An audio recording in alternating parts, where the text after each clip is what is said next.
Now, I kind of feel like I'm cheating with what I'm going to speak on tonight, and I haven't actually told him, but my husband Kieran spoke on this yesterday in a different church, and I was like, do you know what, I'm going to pinch all of that. So I've barely done any preparation. He did it all for me, so cheers, babe. Anyway, so the word rest is such a foreign concept because it just seems like we're constantly chasing it. Whether we're chasing rest from financial trouble, from family problems, relationships, school, college, work, university, whatever it is, we deal with one thing and then another thing just seems to crop up. It's like you're playing whack-a-mole. There's like you get one thing down and another thing pops straight back up, and it just seems never ending. And the rest that we receive just never seems to be enough. And it's almost as if you kind of walk into a room and you shut the door and you're like, oh, this is great. But then you see like that black mist come in from underneath the door frame. And it's like, oh, it's back, it's here. And it starts to infiltrate the space where you were trying to get rest from. So I don't know how you find rest, how you relax. One of the ways in which I like to relax is music. I love music. I love reading. I will constantly have my head in a book, whether it be a novel or the Bible, either one. If it's got words in it, I'm reading it. But I find that even those things, which I absolutely adore, they're just not enough. Like sometimes things are just too big, and sometimes things are too heavy. And I worry there, and I don't know about you guys, but I panic. I'm like, well, what am I going to do now? Like, if the things that I'm going to constantly aren't fulfilling me and aren't doing the things that I want it to, then where does that leave me? I'm kind of left out on a whim, and I'm still in the worst shape that I have been in a while, and I'm no better than I was before I entered. And it's like, oh gosh, flipping heck, I'm in a bit of a pickle. And so we end up kind of in this spiral of constantly needing to fulfill whatever desires we have. And imagine it as if you've got a cup and there's a hole in the bottom. It only holds it for a certain amount of time before it's empty again.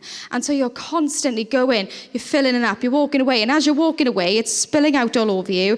And then so you go back and you do it over and over and over again until you are literally dying on the inside. You're just like, I have nothing here. Nothing is fulfilling this need. Nothing is filling my cup, but I can't pour from an empty cup. So my relationships are suffering. My family is suffering. Everything in my life is suffering because I can't pour into them the way I want to. And so I start to resent myself. I start to think, well, why can't I just do things? Why can't I just have peace, inner peace? Where is it? Where can I find it? Because I'm done trying to find it. Now, I don't know if you've ever been in that position.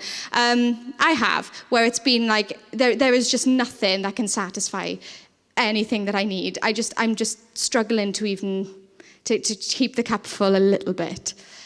And I came to a point in my own life where I was having a really, really bad time with anxiety. And I spoke on this in the youth cafe a couple of months ago, where the anxiety that I was feeling was literally eating away at me on the inside. I didn't want to leave my house. I had something called like functioning anxiety, where I went out and I pretended I was fine, but I would go into college and I would often have panic attacks in the bathroom. And so I never wanted to leave my house. I lost all my love for the things that I normally enjoy. I didn't really listen to music that much anymore. I just didn't, I was a reader back then. I didn't really want to read. I was just like, everything just seemed so pointless. And then I came across this verse. Now, I've known of this verse for a really long time. I grew up in a Christian home, so often I would hear these things. But it was only when I really listened to these words that it started to come home.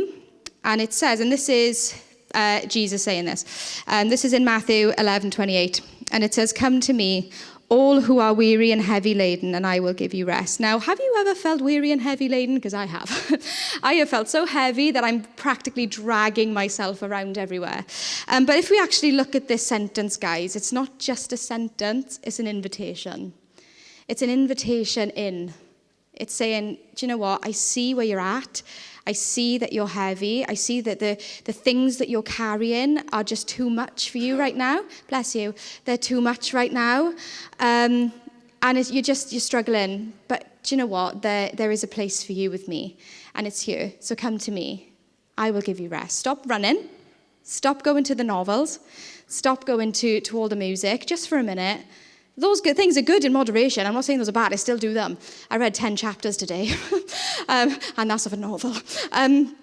But those things are good in moderation, but they're not going to really fill you. They're not going to make you feel, good for a long amount of time. But when we actually enter into his rest, that's when it's fulfilling. It's like that cup has had duct tape now on the bottom. Or in fact, better yet, it's a new cup. And it just holds everything. It holds it all in there. And you feel so refreshed. Like you have a peace that you cannot explain. There have been many times in my life, and I know, me and Kieran as well have been through some really tough times, and we've had peace that we just can't really explain. We know that it doesn't stop the car crash going on around us, but we just have that peace, and we know that that is something that this world cannot offer. And so I don't know where you're at tonight. I don't know whether you come here and you listen to me speak or somebody else speak and you think, I just wish they would shut the flip up. But if it's one thing you take away from this tonight, it's that there is an invitation into that actual good, long-lasting, fulfilling peace. And I don't know whether you're going to take it or not. That is a personal decision. I cannot make that decision for you. But what I can do is speak from experience, and I can say it's the best invitation you'll ever accept. It really is. And every single Christian in the whole world will tell you that. Because that invitation is so divine, and it's something that is inexplicable. It's something that we can't explain. And can I just say as well that you don't have to have your life together in order to receive that invitation. Jesus doesn't say, I want you to sort all of your issues out. I want you to go and make amends with that person. I want you to sort out that, sort out this, and then I'll think about offering you this invitation. He doesn't say, do you know what, you're a bit of a mess right now. You're too much for me. I can't actually deal with you right now. So go sort that out and then we'll rearrange. No. The basis of this invitation is coming as you are. And so if you think that you are the worst person in the whole world, that's absolutely fine. Because it doesn't matter to Jesus. He just wants you. He just wants your heart. That's all he wants. He's not interested in religiosity. He's not interested in religion at all. Rituals, can't stand them. Cannot stand rituals, Jesus. He hates them. He hates them. He just wants you. He just wants you to say, do you know what? Yeah, here I am. I'm broken. I don't know what I'm going to do with my life. I'm an absolute mess. I've ruined everything for myself. And he goes, come on then, let's go. Let's start this journey then. Let's do this.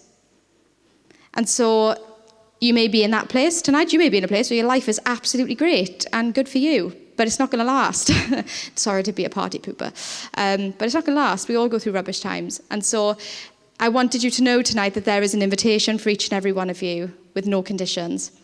And there's peace and love to be found. If you have any questions, you are welcome to come and ask any of us. We would love to help. Or if you would rather contact us on Facebook, you're more than welcome to. If you wanted to do it over an online thing, that's fine as well.